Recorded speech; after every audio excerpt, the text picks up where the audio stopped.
No mundo todo, em 25 de maio é celebrado o Dia da África, continente berço da humanidade. A data reflete a emancipação, a defesa e a importância da independência dos africanos em relação aos colonizadores europeus, e é reconhecida pela ONU e pela União Africana. O dia é especialmente importante para o Brasil, país que possui a maior população negra fora da África. 54% se declaram afrodescendentes. Cultura, relações diplomáticas, imigração, história. São muitos os laços que ligam os brasileiros e os africanos, especialmente quando se trata dos países lusófonos. 25 de maio é o Dia da África. Você já se perguntou por que existe esse dia? Que importância tem para nós brasileiros? Nós vivemos quase 4 séculos de escravidão.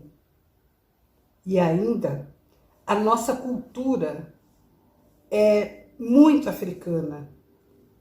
Temos a ver sim com a África. E é importante valorizar esta aproximação. E o Dia da África existe para que, através das comemorações, para lembrar que o continente africano é um continente que já foi muito rico, foi empobrecido em função da colonização e da exploração, e é um celeiro de conhecimento ancestral, uma rica cultura. Tudo isso nós temos que valorizar lá na África e aqui no Brasil, porque a África mora aqui. Salve o Dia da África. Salve o Brasil. O estreitamento dessas relações faz parte de um processo que começou apenas em 1961, com o curto governo de Jânio Quadros, após um grande e histórico distanciamento do continente.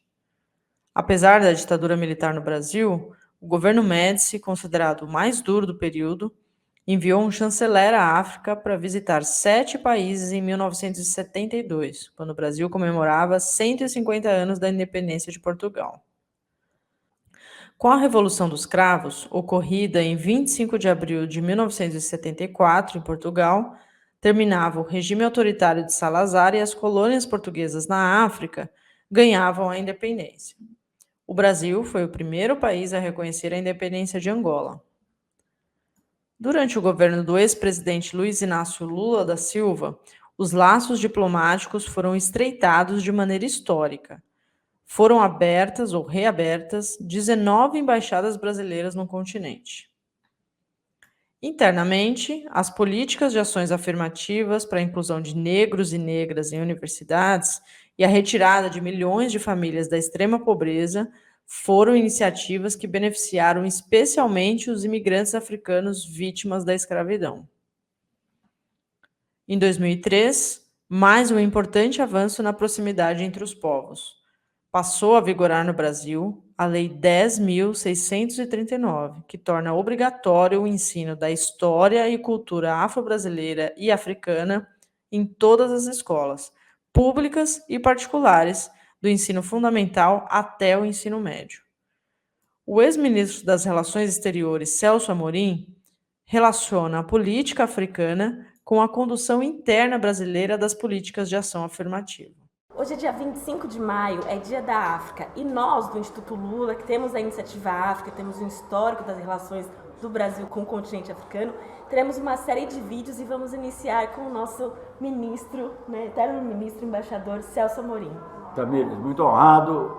Olha, eu acho que nós temos mesmo que celebrar muito o Dia da África. A África é muito importante para o Brasil, importante sobre todos os aspectos, na nossa cultura, na nossa religião, na nossa música, na nossa maneira de ser diante do mundo. Eu fui ministro da Defesa, importante estrategicamente. Você sabe que a distância de Recife até Dakar, eu fiz isso de avião, é menor do que de Recife até Cruzeiro do Sul. Então nós somos parte ali da África, estamos muito próximos. É importante por todas as razões e é muito importante também.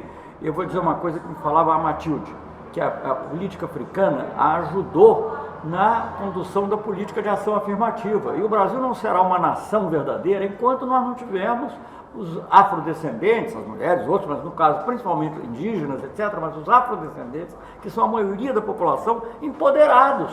Então o trabalho é esse, relações com a África, alta prioridade, empoderamento dos negros no Brasil e das negras. É isso, é isso. As ações fazem parte de uma luta histórica contra o racismo, que permeia estereótipos sobre as mulheres e os homens africanos e as religiões de matriz africana, denunciado ao longo de décadas por movimentos negros brasileiros e por imigrantes do continente no país, que chegam hoje a cerca de 50 mil.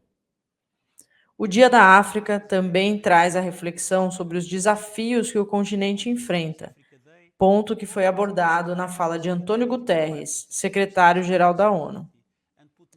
Ele destaca, por um lado, a imensa perspectiva da região com uma população jovem e vibrante, e de outro, também cita os múltiplos desafios a serem enfrentados, como fome, questões ambientais, consequências da pandemia de Covid-19 e guerras civis. Africa is a home for hope. On Africa Day, we celebrate the enormous promise and potential of this diverse and dynamic continent.